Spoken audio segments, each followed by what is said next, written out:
Hey guys, Level Cap here. Today is patch day for Battlefield 5. It's actually the second patch we're getting in the month of January. This patch adds some new features, it fixes some bugs created by the first patch, and it fixes some overall bugs that have, well, needed fixing. All the gameplay you're watching here is from the patched version of the game, and I kind of wanted to go over some of the top things in the patch from the patch notes and how they actually play out in the game now that it's been patched. And my most anticipated feature with this new patch are redesigned or updated bipod mechanics. Basically, bipods in Battlefield 5 have been somewhat glitchy since the game launched, and they won't deploy on things that you would think they might deploy on. They undeploy randomly, and it makes certain weapons like medium machine guns very difficult to use since they rely pretty much exclusively on bipods to be effective.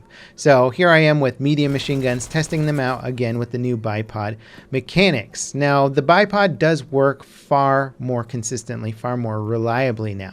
I will not say that it feels great overall. I've got some issues with it, but it's going to be less frustrating, especially if you're used to the way that it previously functioned. It should just, in general, function a lot better, a lot more consistently, and you'll be able to deploy it on a lot of railings.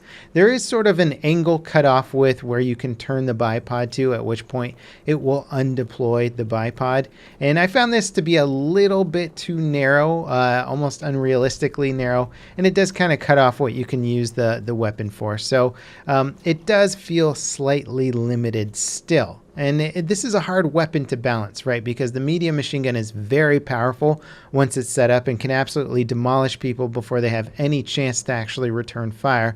So how powerful do you want to make it? Well, it's kind of limited by how quickly it can deploy and what it can deploy on. So if you let players deploy it too quickly or it has too wide of a range, maybe the weapon will become overpowered. And I think DICE is aware of this. And they're trying not to make it too powerful, but at the same time, it does still feel somewhat restrictive in terms of where you can deploy the bipod. I think ultimately what it comes down to for me is I was expecting this bipod update or this bipod fix to let me use the weapon in a slightly more aggressive manner.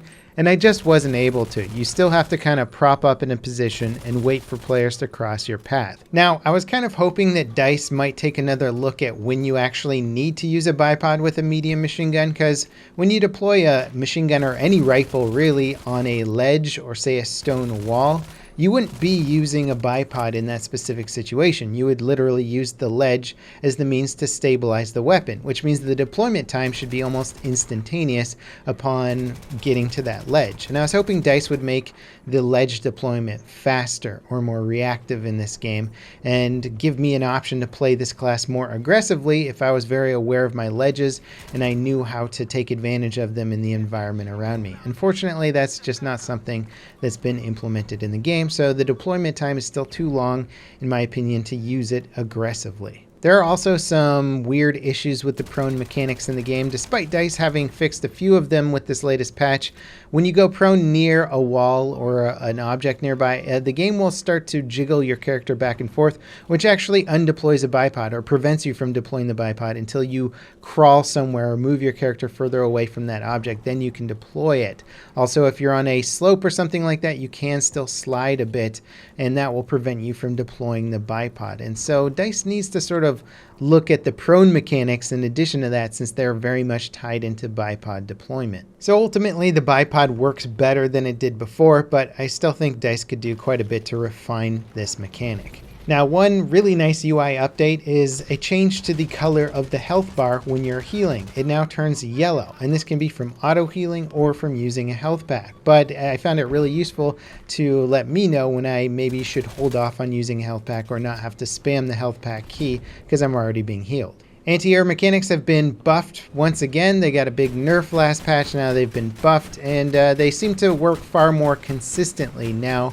Sure, pilots will complain. We'll have to see where it ultimately ends up. This will need a lot more testing to sort of refine the ultimate air versus ground balance, which seems to be one of the more difficult things to really figure out with Battlefield 5.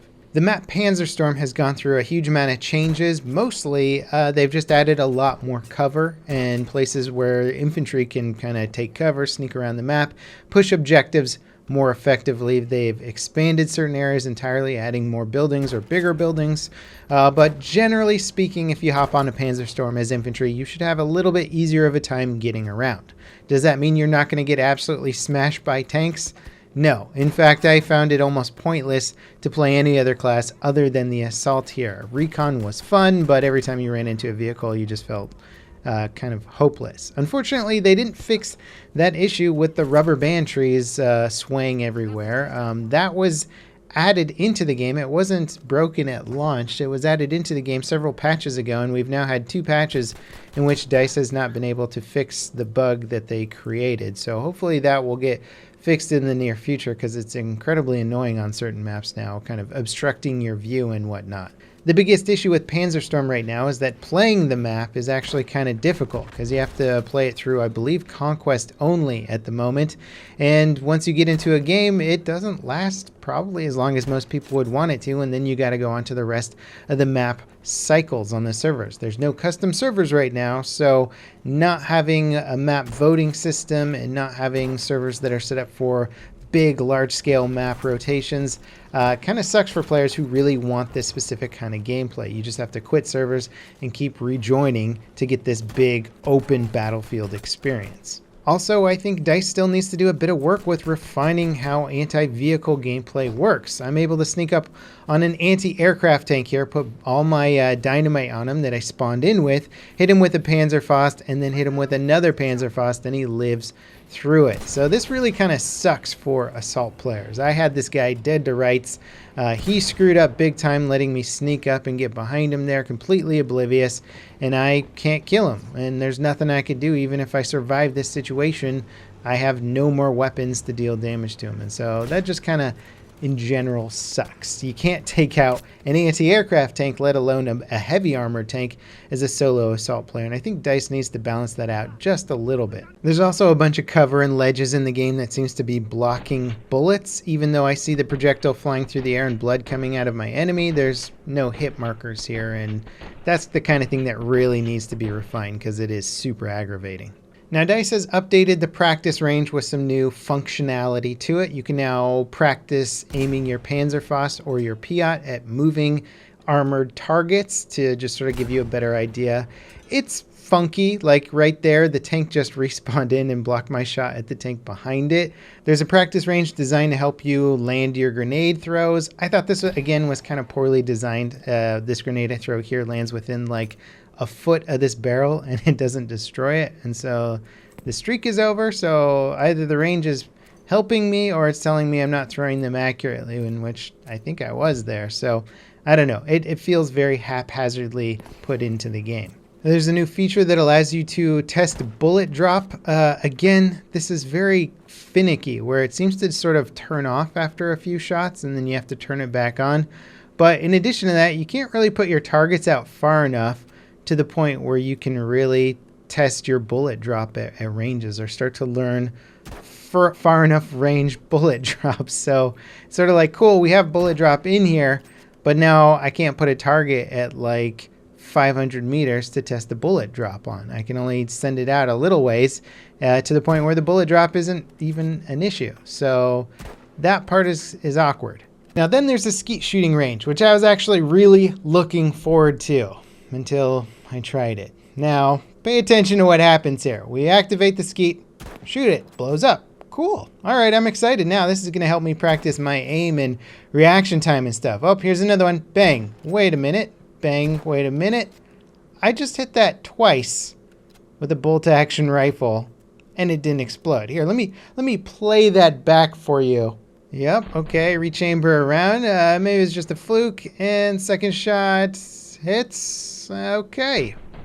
What the fuck is the point of the skeet shooting range, DICE? Oh wait, let's try a shotgun. Oh, nice shotgun model we got here, DICE. At least the shotgun sort of works, I guess, except that at further ranges with the shotgun, you actually have to like hit the target twice to detonate it.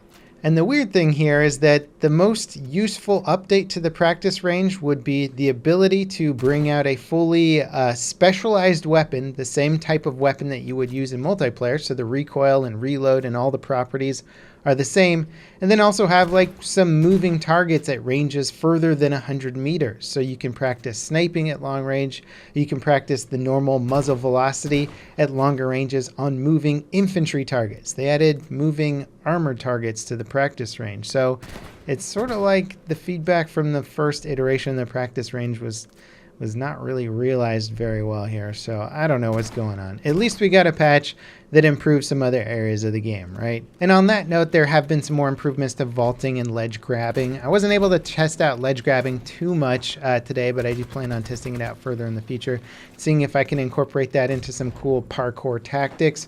Also, it should now be easier for people to queue up on friends on PC if your squad is full. And many of the death experience mechanics have been improved a bit. You can now see how people are bleeding out as a medic or as a squad mate, so you know how much time you have to revive them, and the death experience should be a little bit less clunky as it was before.